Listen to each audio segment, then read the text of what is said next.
요 며칠 새 기온이 많이 내려갔습니다. 금주부터는 독감 백신도 실시한다는데 잘 알아보시고 다들 늦지 않게 꼭 접종하시기 바랍니다. 덕분에 저는 요즘도 바삐 지냅니다. 내일부터는 권 권사님과 함께 4주간 특세도 할 예정입니다. 여러분들께서도 각 가정에서 힘껏 기도하셔서 올해도 기도를 통해 한 해를 잘 마무리하시기를 당부드리면서 이제 오늘의 말씀을 잠시 생각해 보도록 하겠습니다.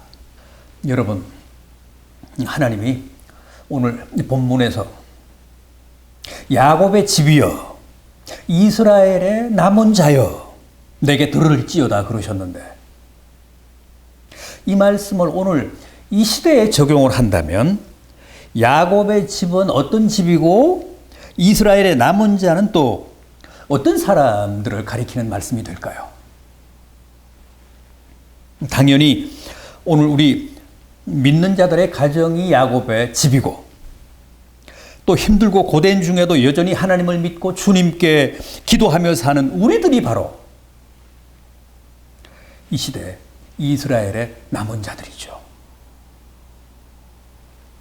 그러니까 하나님이 이 어려운 시대에도 믿음을 포기하지 않고 여전히 주님을 따라가며 오직 말씀으로 살고자 애쓰는 오늘 우리들을 향해 내 말을 들을지어다 하시며 이사야 선지자를 통해 주신 말씀이 바로 오늘 이 본문이라는 겁니다. 자, 그럼 이 시대 야곱의 집인 우리 믿는 가정들을 향해 또 이 시대의 이스라엘의 남은 자들인 우리 소수 그리스도인들을 향해 과연 뭐라고 하셨는지 어떤 말씀을 주시기 위해 들으라고 하셨는지 확인해 보겠습니다. 먼저 3절과 4절을 보면 배에서 태어남으로부터 노년이 되고 백발이 되기까지 내가 너를 안고 가겠다. 가슴에 품고 가겠다 그러십니다.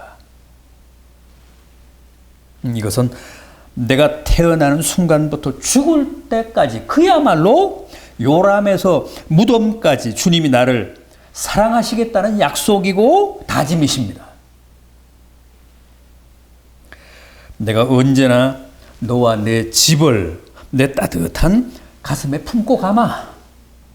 내가 언제 어디서나 널 내 사랑의 품에 안고 가마.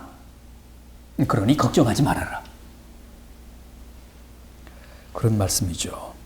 제가 좋아하는 찬송가 393장과도 같습니다. 오 신실하신 주 내 아버지여 늘 함께 계시니 두려움 없네. 그 사랑 변찮고 날 지키시니 어제나 오늘이 한결같네. 요한복음 13장 1절입니다. 예수께서 세상에 있는 자기 사람들을 사랑하시되 끝까지 사랑하시니라. 그렇습니다. 주님은 우리를 끝까지 사랑하시고 신실하게 사랑하시고 영원히 사랑하십니다.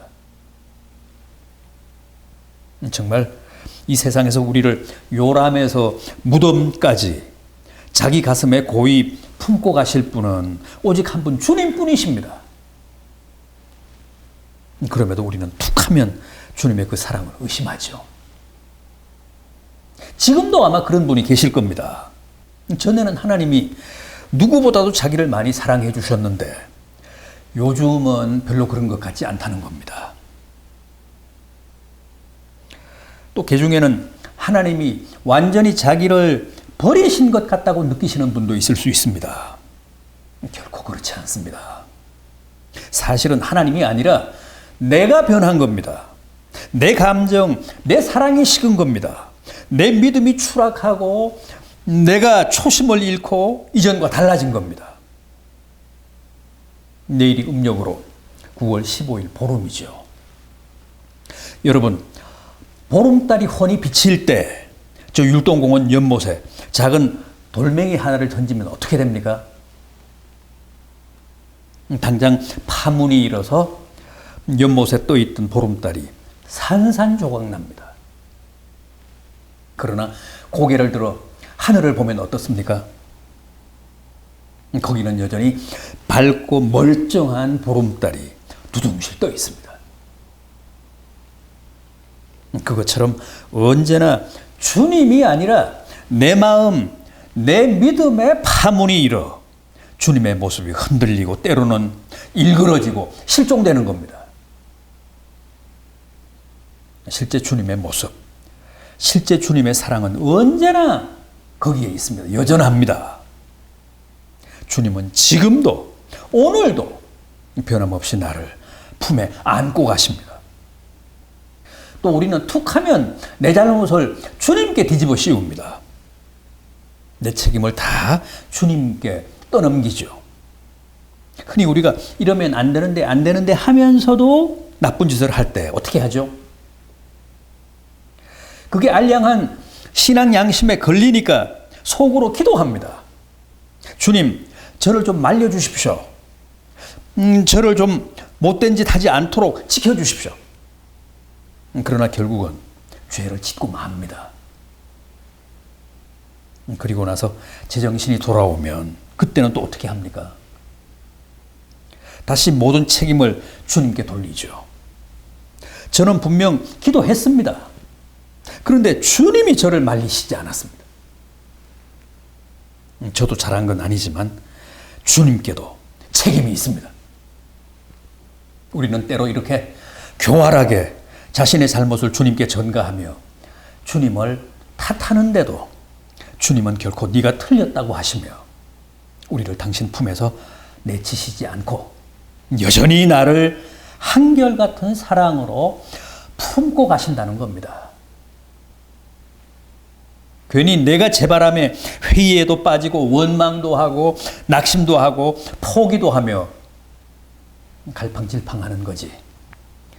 주님은 결코 그렇게 하시지 않는다는 거예요. 절대 주님의 사랑을 의심하거나 주님이 나를 당신의 품에서 내쫓았다고 생각하시지 마십시오. 주님은 분명 나를 태에서부터 노년이 되고 백발이 되기까지 요람에서 무덤까지 당신의 품에 안고 가시겠다고 굳게 약속하셨다는 사실을 잊지 마시기 바랍니다. 다음은 또 뭐라고 하셨습니까? 3절 하반절에서는 태에서 남으로부터 내게 업힌 너희여 라고 하셨고 4절에서는 내가 지었은즉 내가 업을 것이라고 하셨습니다. 주님이 여기서 내가 너희를 업어주겠다, 내가 너희를 업고 가겠다고 하신 것은 우리를 도와주시겠다, 우리를 안전하게 평안하게 보호해 주시겠다는 뜻입니다. 요즘은 육아 방식이나 문화가 많이 달라졌습니다만 전에는 우리가 다 엄마 등에 업히고 누나 등에 업히고 언니 등에 업혀서 컸습니다. 울다가도 등에 업히면 그치고 또 등에 업히면 따뜻하고 아늑하고 평안해서 곧잘 잤습니다. 그런데 주님이 우리를 그렇게 평생 당신 등에 업어주시겠다고 합니다. 제가 자주 소개해드린 모래 위에 두 발자국이라는 시 기억나시죠? 올해도 벌써 4분의 3이 지났습니다. 이제 마지막 4분기만 남았습니다. 여러분, 그간 9개월간의 발자취를 한번 되돌아보십시오. 모래 위에 주님과 나 두 사람의 발자국이 나란히 나 있죠. 그러나 자세히 보시면 틀림없이 군데군데 둘이 아닌 한 사람의 발자국만 보이는 곳이 있을 겁니다.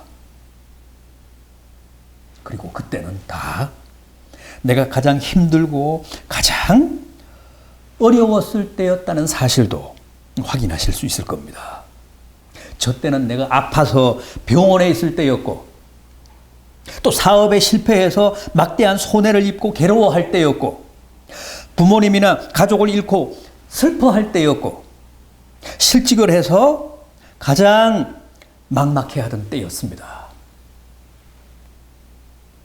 그러니까 어느 때보다도 주님의 도우심과 위로가 가장 절실한 때였는데, 놀랍게도 그때마다 발자국이 하나뿐입니다. 그러니까 결국 저 때는 주님이 내 곁에 안 계셨다는 얘기 아닙니까? 따라서 내가 너무 서운해. 주님, 왜 저 때는 저만 홀로 두셨습니까? 제가 가장 힘들고 가장 외롭고 가장 아플 때 왜 저만 두시고 주님은 제 곁을 떠나셨나요? 그렇게 항의를 하면 주님이 뭐라고 하신다고요? 얘야, 나는 올해도 내 곁을 단 한 번도 떠난 적이 없단다. 지난 9개월 동안 나는 언제나 너와 함께 걸었단다. 저기 모래 위에 찍힌 한 사람의 발자국은 너의 발자국이 아니라 나의 발자국이란다.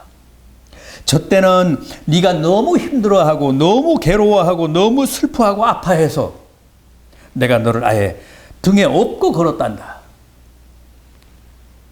여러분, 우리는 항상 혼자 난립니다. 내가 하루에 12번도 더 주님을 떠났다 삐졌다 하며 온갖 변덕을 다 부리는 거지, 주님이 내게 그러시는 것은 아닙니다. 주님은 여전히 한결같은 마음으로 나를 품에 안고 또 등에 업고 가십니다. 내가 허무하게 팥죽 한 그릇에 내 영혼을 팔고 주님을 팔지, 주님은 결코 우리를 그렇게 버리시거나 팔지 않으십니다. 오죽하면 내가 너를 내 손바닥에 새겼다고 하셨겠습니까? 어떤 경우에도 내가 너를 꽉 움켜 쥐고 가겠다. 절대 잃어버리지 않겠다. 놓치지 않겠다. 내 등에서 떨어뜨리지 않겠다는 말씀 아니십니까? 우리는 천사들을 부러워하죠. 왜요? 천사는 날개가 있잖아요. 그럼에도 중요한 사실은 어디까지나 우리가 주연이지 천사가 주연은 아니라는 겁니다. 천사들은 엑스트라입니다. 하나님은 우리를 위해 천사들을 지으셨습니다. 우리는 하나님의 자녀들이지만, 그래서 하나님이 우리를 업어서 키우시지만 천사들은 절대 안 업어주십니다. 천사들은 다 하나님의 종들입니다. 하나님의 자녀가 아닙니다. 따라서 천사들이 도리어 우리를 부러워한다는 말씀은 결코 빈말이 아닙니다. 비록 날개는 없지만 지위나 신분으로 말하면 우리가 훨씬 더 높습니다. 우리가 훨씬 더 귀합니다. 심지어 고린도전서 6장 3절은 장차 우리가 천사들도 심판한다고 했습니다. 그렇다고 천사들을 무시하라는 뜻은 아닙니다.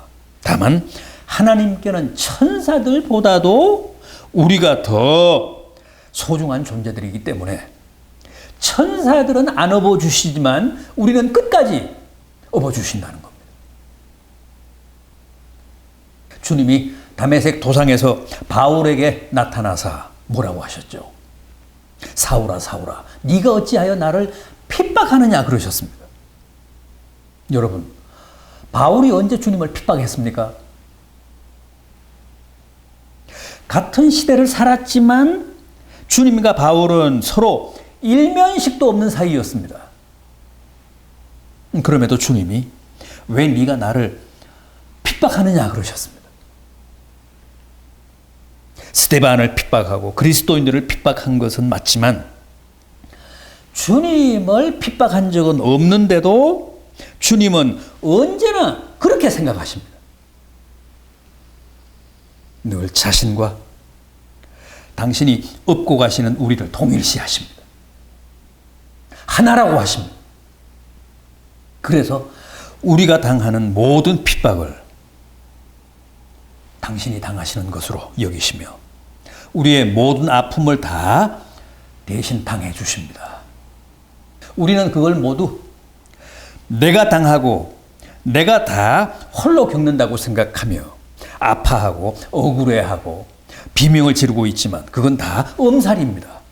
사실은 주님이 지금 내 대신 줄이시고 주님이 지금 내 대신 목마르시고 주님이 지금 내 대신 헐벗으시고 주님이 지금 내 대신 빚쟁이들에게 시달리시며 신용불량자가 되셔서 온갖 괴로움과 부끄러움을 다 당하고 계십니다. 언제까지요? 내가 백발이 될 때까지, 내가 무덤에 들어갈 때까지 평생을 그렇게 나를 당신 등에 업고 가신다고 합니다. 부디 나를 이렇게 등에 업고 가시며 내 대신 모든 것을 당해 주시고 막아 주시고 또 지켜주고 계시는 주님께 진심으로 감사하시기 바랍니다. 다음은 4절 하반절인데 구하여 내리라고 하신 말씀입니다. 이 말씀은 내가 반드시 너희의 구원을 책임지겠다는 약속이십니다. 부부는 이혼을 하면 남이지만 부모 자식 간은 그렇지 않죠. 부모 자식 간은 법적인 관계, 물리적인 관계가 아니라 혈연 관계요, 화학적 관계요, 운명적 관계 아닙니까? 그런데 우리와 주님과의 관계는 그런 혈연 관계보다 더 질기고 더 진하고 더 영원하고 더 절대적인 영적 관계입니다. 오죽하면 여인이 혹 자기 태에서 낳은 아들을 잊을지라도 나는 너를 잊지 않겠다고 하셨겠습니까? 오죽하면 칼도 사망도 천사들까지도 주님과 우리의 관계를 끊을 수 없다고 하셨겠습니까? 따라서 아까 말씀드린 것처럼 우리는 다 제 바람에 강해졌다, 약해졌다, 버림받았다, 구원받았다 하는 거지 실제는 결코 그렇지 않습니다. 우리는 흔히 내가 주님을 붙잡고 간다고 생각합니다. 그래서 내가 놓으면 모든 게 다 끝장이라고 생각하죠. 그렇지 않습니다. 나는 때로 주님을 잡고 가던 손을 놓을 수 있지만 주님은 그런 경우에도 여전히 나를 붙잡고 가십니다. 주님은 여전히 나를 안고 업고 가시기 때문에 내가 아무리 손을 놓는다고 해도 결코 떨어지지 않습니다. 가톨릭에서는 아무리 구원받은 사람이라도 치명적인 죄를 범하면 다시 그 구원을 잃어버린다고 가르칩니다. 개신교 중에서도 알미니안주의, 즉 웨슬레파인 감리교 계통이나 오순절 계통의 교회들은 구원받은 자도 다시 버림받을 수 있다고 경고합니다. 그러나 우리 개혁교회, 칼빈주의, 이 장로교 쪽에서는 한 번 받은 구원은 절대 무효화되지 않는다고 합니다. 왜냐하면 내가 지은 그 어떤 죄도 주님이 이룩하신 구원을 무효화할 수는 없기 때문입니다. 그러기에는 주님이 이루신 우리의 구원이 너무 크고 너무 값지고 절대적이어서 그렇습니다. 따라서 내가 늘 이렇게 못나게 구니까 주님이 이제 나를 미워하셔서 내 구원을 철회하시겠지라고 생각하는 것은 참 못난 짓이고 결코 장로교인답지 않다는 겁니다. 요한 1서 2장 1절입니다. 만일 누가 죄를 범하면 하나님 앞에서 우리에게 대언자가 있으니 곧 의로우신 예수 그리스도시라. 이게 무슨 뜻일까요? 이게 무슨 말씀일까요?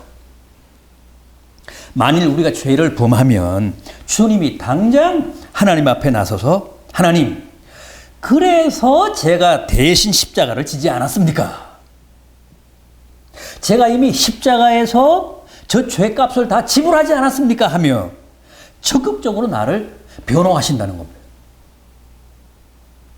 여러분, 우리는 지금 한 치 앞도 내다볼 수 없는 불확실성 속에 살고 있습니다. 또 우리의 선택이나 결단이나 판단이 반드시 옳다는 보장도 없습니다. 그러기에는 지금 우리의 삶의 변수나 복병이 너무 많습니다. 모든 게 예측 불가능하고 극도로 불안정한 상황입니다. 그러나 오직 하나 확실한 게 있습니다.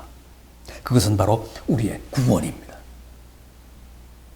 그것만큼은 확실합니다. 그것만큼은 천지가 뒤집힌다고 해도 분명합니다. 어째서 그럴까요? 내가 너를 구하여 내리라. 내가 너를 구원하리라고 하신 주님의 신실한 약속과 절대적인 구원의 보장이 있기 때문입니다. 그러면 되잖아요. 거기서 뭘 더 바라십니까? 뭐가 더 필요하십니까? 부디 이 불안정하고 불확실한 시대를 오직 주님의 이 사랑과 보호와 구원의 약속을 굳게 믿고 이기시며 그 누구보다도 담대하게 용감하게 살아가시는 복된 성도들 되시기를 진심으로 기도하시겠습니다.